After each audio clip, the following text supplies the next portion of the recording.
Just what was your attitude going into waking up this morning? Did you think there was a good chance you might play, or did you kind of know it was probably not going to happen? And what was your perspective going in? Try to get ready for the game.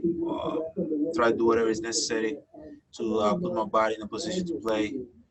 But yeah, after I did my treatment, I woke up, did my treatment, got my lifting. We talked as a team, the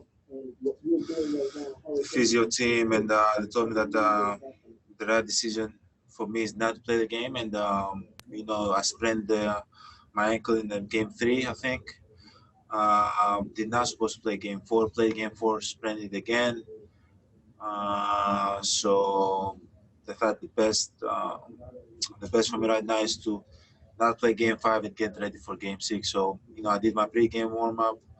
I did everything, got my lifting. Mentally, it was a battle. But at the end of the day, you gotta trust your teammates, and that's what I did it. That's what I decided to do. At Velasquez.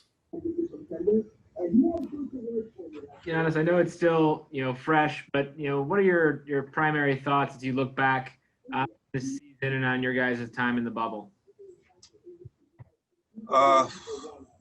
As a team, we had fun. I think we enjoy every minute, second in the bubble. Obviously, playing in a place like this with no family, no fans, it was tough. Obviously, that's not an excuse. It's tough for everybody. But looking back to the bubble, obviously, and nobody's going to be happy, for the outcome that we had in a playoff run. But at the end of the day, you got to learn from everything that goes on in your life and in your career, and hopefully we can learn from this and get better as a team and come back, and hopefully we can build a culture in Milwaukee that for many years that we can come out here and compete every single year for a championship. Eric Name. Giannis, why do you think this team didn't end up looking like the team that they were before the bubble? Like you guys just didn't look like that team that we saw in March before the stoppage in play. Why do you think that is? Don't know. If I had the answer, I would have, tell my team, figure out myself, and make our team look the way we look. But at the end of the day, we tried to be ourselves. There was moments that we looked like ourselves, and but I think as and individually and as a team, we wasn't able to sustain it. Having no crowd, no fans, and not playing in front of 20,000 people, that gives me, the bench, more energy. Obviously, the effects. Because I feel like we have a young team, our bench mob, feeds themselves through the energy of the crowd and fans and all that. And obviously, being here and playing in front of 20 people, 20 cameramans probably affect us a little bit. And but at the end of the day, as I said, every team went through that. I think it wasn't just us, but it maybe affected us a little bit more. Dan Wojcicki.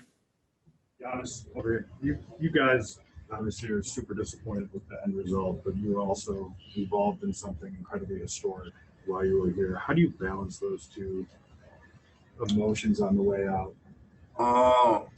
Obviously, it's hard. It's hard to balance those two.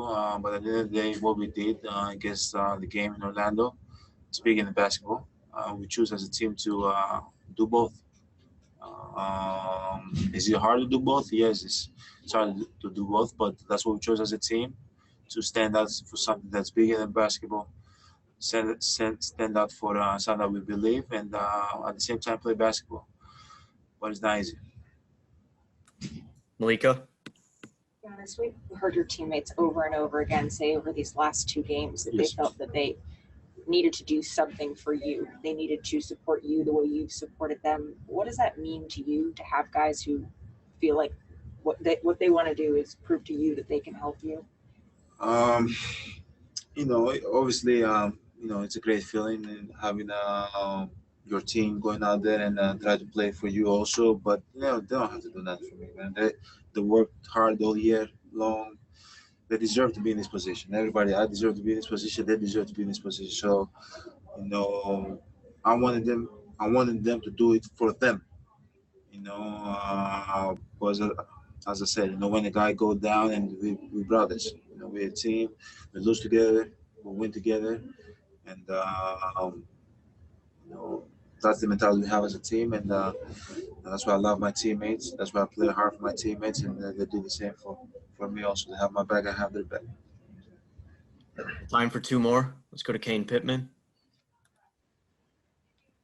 Hey, Giannis, you sort of spoke about the 24 hours leading up to the game and the pre-game. To this point, you've been relatively fortunate, I guess, not to miss too many games with injuries. When you get to this game, the season's on the line, you're hoping that they can hang on, so maybe you get an opportunity. What are some of the emotions and feelings you're feeling not being able to do anything on court? Kind of feel lost, to be honest with you.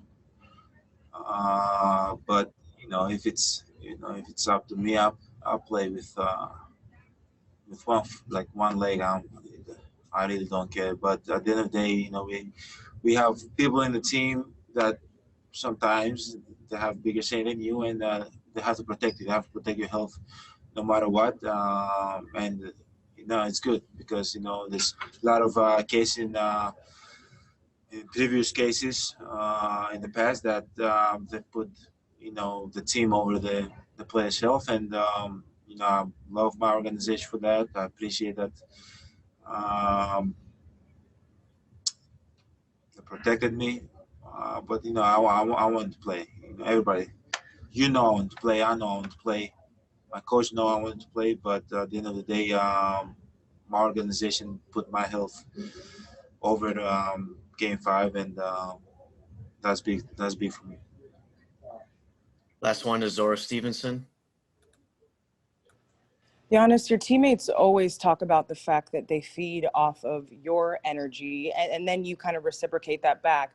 So I'm wondering, what have you learned? What's the impact, maybe on the court or off the court, that the guys in that locker room have had on you in this past year? Man, I play every game, every day I step on the floor, every practice. I play for myself. I represent my family, but at the end of the day, I represent my teammates.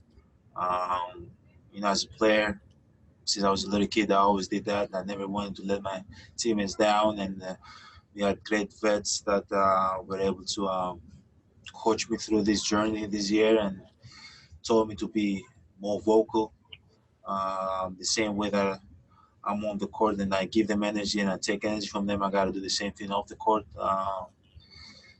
And it was just like it's hard. It's hard because as a person, I try to uh, be alone, be left alone. But at the end of the day, the goal is to always to win a championship, and you can't do that alone. You got to do it with your teammates. And as I said, I had great vets that coached me through this whole journey, and I'll learn a lot from them.